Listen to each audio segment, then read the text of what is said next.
Lots of shit to talk about. Let me know in the comments what you liked or disliked about the video, and if you liked it, a sub and a like will be appreciated. So we got three subjects to talk about. One being Microsoft seemingly bribing YouTube influencers. Also Xbots, and oh boy, there's a lot of shit with them, and just Sony exclusives, especially with the acquisition of the Bethesda. The whole thing. I know I spoke about this before last week, but what does Sony have to actually combat with? You know what I mean when it comes to Bethesda and their own exclusive. Is it really enough? But anyway, let's talk about our first subject. Okay, so the first topic I want to actually talk about is not just like literally waste like 7 minutes talking about the rambling basically. So we're gonna start this again. Anyway, um, apparently there's some influencers. There are some like crazy influencers. I mean, I can't prove it. You're right. Yeah, I absolutely can't prove it. But what I can prove is I could use some deduction to see what the fuck's going on. And what I do see is that there are a lot of people that have Series X consoles already before launch. You know what I mean? So it's like, what's that all about? Regular as basic YouTubers. You know what I mean? These influencers and shit like that, and you know, it I was suspicious when I saw there were a lot of YouTubers talking about how Game Pass is going to be the way of the future and shit like that, and I couldn't for the life of me understand why they were so hard body on it. See, the whole thing of Game Pass, the premise of Game Pass would be absolutely sound in the perfect world.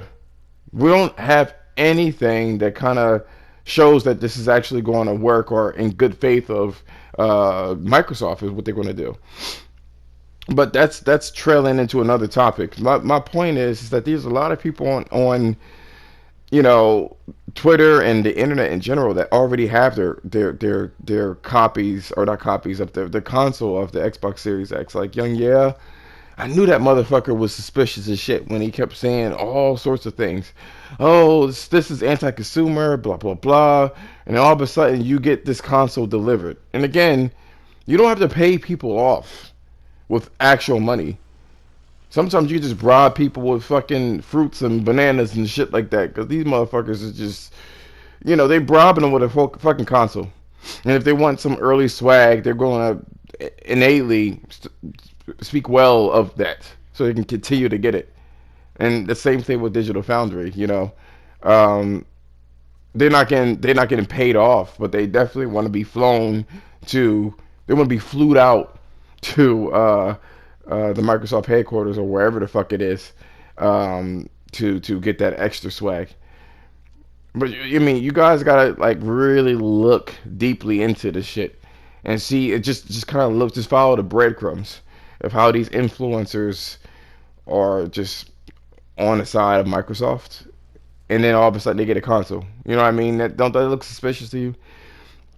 Speaking of which, just fanboys in general, with this whole Xbox situation, Sony just kind of showed some footage of the new Spider-Man, remaster, remake, or whatever the hell you want to call it.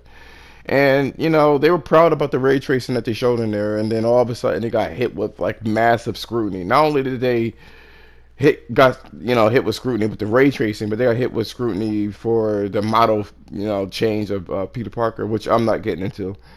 I mean, it's very annoying. You got a lot of crybabies. Both fanboys on either end. They're very irritating. You know what I mean? They're super irritating, and I don't want to deal with them. But the question here is this, and I'll say this very quickly.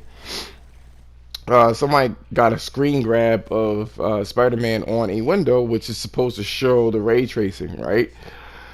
All of a sudden, you got these internet people that just like really like heavily scrutinize, and I have no problem with the scrutiny at all. You know what I mean? It just makes the product better if it's a legitimate claim. And if you think that a console, Xbox Series X or the PS5, is going to rival a $2,000 computer, you're an idiot. So there are going to be shortcuts. But the question here is that whether you're just a no-name, Twitter user, or you're a digital foundry, the scrutiny is real. You know, oh, this isn't reflecting. This part isn't reflecting. You know what I mean? Oh, this isn't going on. This isn't going on. Whatever the case is, there's no shadows in the reflections, etc., etc. It's already bad enough that people think that the PS5 is weak, which it isn't. You know what I mean? So there's that. But the thing is, no one, including Digital Foundry, scrutinized Halo at all. No one did a pixel count for Halo. I know King Thrash Gaming said this as well. There's a recent video, but there was no scrutiny on. There was no frame counters, even though Digital Foundry has like early builds and in direct contact with Microsoft. There was no pixel peeping. There was nothing. But all the Sony shit, you start to pixel peep and it makes assumptions off of dumb shit. Oh, I assume that the resolution is this, and all niggas need to hear is assumptions, and they'll run with it. Especially the pedigree of what Digital Foundry has, which I don't even know how they got that shit anyway, which is retarded to me, if you ask me. But you guys gotta look at that shit, like really, just kind of scrutinize that shit. There's something wrong with that. And I honestly feel like Microsoft is bribing people, and kind of coercing and changing, their fate with these influencers, including Digital Foundry. Just follow the breadcrumbs, and you'll see. Anyway, we'll move on to our next subject. The next subject is basically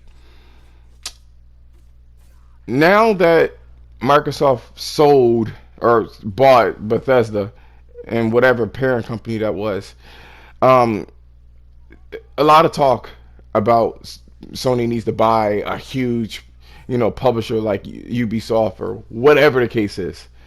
And my question to you is, well, first and foremost, I don't even think they need to do that shit. To be honest, I don't think they need to do that. It is, to me personally, it's unnecessary. Why would you need to do that when you have these games out there? But I'm gonna make a new video in the future about, like, in detail about Sony's exclusives. But you gotta ask yourself, is it enough? Does Sony have what it takes to combat any kind of competition? And for now, I will say yes. But I'm gonna tell you right now, it just has nothing to do with the acquisition. It just has something to do with next generation and more money is being spent, and just other developers are just getting more and more like inept with their game design. You know what I mean? They see Sony's, the formula, and I'm sure they're going to start copying that shit, along with mixing it with microtransactions and shit like that. For instance, Ghost of Tsushima. Wonderful, wonderful, wonderful game. You know what I mean? They even have multiplayer coming up as well. But there was some people that said that it was boring. And I thought about it to myself. There's a lot of Sony games is almost there with perfection. Almost. And they just fuck up on a couple of different things. And Ghost of Tsushima, it's not... When it comes to the level design in Ghost of Tsushima is a little bit too organic. And when you do video game creation, you got to kind of have a flow to the level design. You know what I mean? It's just basically fields of, you know, um, just grass, fields of grass. So you spend a lot of time just like, just slowly galloping because the horse is slow as shit. That's another issue. But you know what I mean? It's just if they fix that, give you a bit more activities such as like maybe cleaning your sword or making it sharper by yourself or whatever the case is, or maybe the sword dulls over time or something of that nature. Um, just more to do. A little bit more aside, a little bit more games. Um, just to break up the monotony of the traveling and things of that nature. And I'm just using Ghost of Tsushima because that's the most recent game that I could think of. Just things like that you would need to kind of sprucing things up a bit, if you will. So cutscenes need more production quality and stuff like that. Same thing with Horizon Zero Dawn. They need the better lip sync and shit like that. They're almost there. You know what I mean? They follow a template too strongly. I mean, you can have an easy easy to get into game.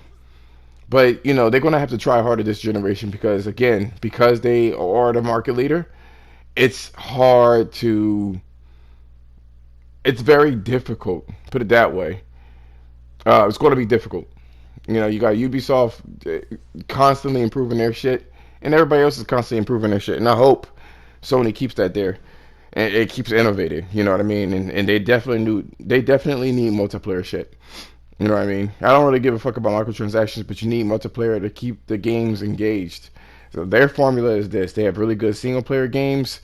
Once you beat it, there's downtime for a third party to make their money. They don't want to eat their lunch essentially. So that's pretty cool that they have that flow there. That's why things sell on that console on a PS4 because they're not oversaturating with their own titles and making them just blow it out the water like Nintendo. Nintendo shit has a certain quality to it, and people don't buy third-party games on Nintendo console unless it's some kind of Japanophile shit.